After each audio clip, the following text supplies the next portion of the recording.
पश्चिम बंगाल की राजनीति में कभी माटी के नाम पर बवाल होता है तो कभी मानुष के नाम पर। लेकिन 2026 की विधानसभा चुनाव की आहट के बीच अब बंगाल की सियासत मछली के कांटे में फंस गई है।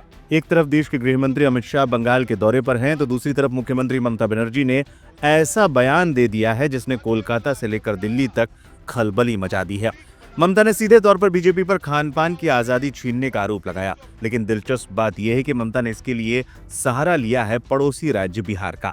विवाद की शुरुआत तब हुई जब ममता बनर्जी ने एक प्रेस कॉन्फ्रेंस में कहा, अगर आपने बीजेपी को चुना तो वो बाजारों में मछली या मांस तक नहीं बेचने देंगे। ममता ने ये बात हवा में नहीं कही। दरअसल बिहार सरकार ने हाल ही में रमजान से पहले खुले में मांस की बिक्री पर कुछ रोक लगाई थी। बस ममता बनर्जी ने बिहार के इस मुद्दे को लपक लिया और बंगाल के सबसे इमोशनल मुद्दे माछेर झोल से जोड़ दिया। मकसद साफ है, बंगाल की 80% से ज्यादा मांसाहारी आबादी के मन में ये डर बैठाना कि बीजेपी आई तो उनकी थाली से मछली गायब हो जाएगी।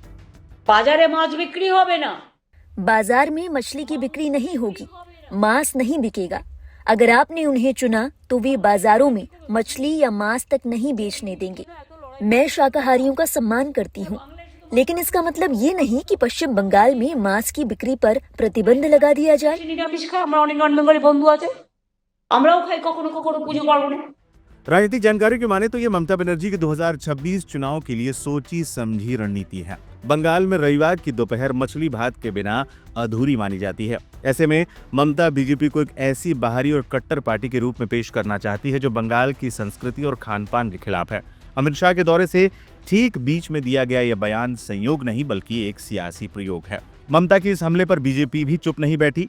बंगाल बीजेपी ने ममता के आरोपों की हवा निकालने के लिए आंकड़ों का सहारा लिया। बीजेपी ने सोशल मीडिया पर पलटवार करते हुए कहा कि पश्चिम बंगाल में मछली महज एक वस्तु नहीं बल्कि ये लाखों मछुआरों की आजीविका, करोड़ों परिवारों की खाद्य सुरक्षा और बंगाली जनजीवन में रची बसी सांस्कृतिक पहचान का प्रतीक है। इसके बावजूद ममता बनर्जी के शासन में नदियों, तालाबों और विशाल समुद्री तटों से संपन्न पश्चिम बंगाल अपनी मांग को पूरा करने में असमर्थ है। विडंबना देखिए कि आज बंगाल में उड़ीसा, आंध्र प्रदेश और यहाँ तक कि गुजरात जैसे भाजपा एनडीए शासित राज्यों से मछली मंगवानी पड़ रही है।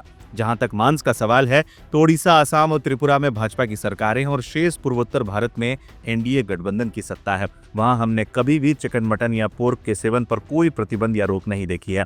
कृपया अपनी ये फेक न्यूज फैलाना बंद करें। पश्चिम बंगाल बीजेपी अध्यक्ष समीक भट्टाचार्य ने भी इस पर प्रतिक्रिया देते हुए कहा, ऐसा नहीं बोला, बोलने का हिम्मत भी नहीं यार। आप ऐसा बोल देगा तो हम लोग उसका समर्थन करेंगे, सोचा कैसे हमने? कोई बिहारी भी नहीं मांगने, कोई बंगाली भी नहीं मांगे, सब खाएगा यार। पश्चिम बंगाल की जनता की मछली नहीं खाएगा, नहीं बिहारी नहीं खाएगा। मांस भी चलेगा, मछली भी चलेगा, दोनों ही चलेगा, लेकिन गोश्त नहीं चलेगा।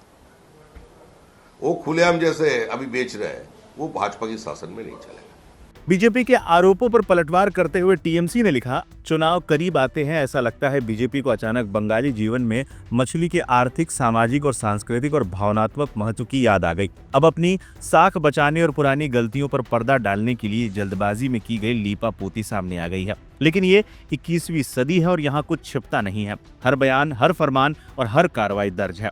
ज्यादा समय नहीं बीता है जब नरेंद्र मोदी ने मछली और मांस खाने वालों की तुलना मुगलों से की थी। नियमित रूप से मछली खाने से बौद्धिक क्षमता बेहतर होती है। शायद यही वजह है कि बंगाल के लोगों ने अतीत में बीजेपी को नकार दिया था और 2026 में भी वो ऐसा ही करेंगे। वैसे खाने पर राजनीति नई नहीं है। याद कीजिए 2024 का लोकसभा चुनाव, जब तेजस्वी यादव के मछली खाने वाले वीडियो पर पीएम मोदी ने विपक्ष को मुगल मानसिकता वाला बताया था, या फिर दिल्ली में महुआ मोइत्रा की मछली बाजार को लेकर लड़ाई। लेकिन इस बार मामला अलग है।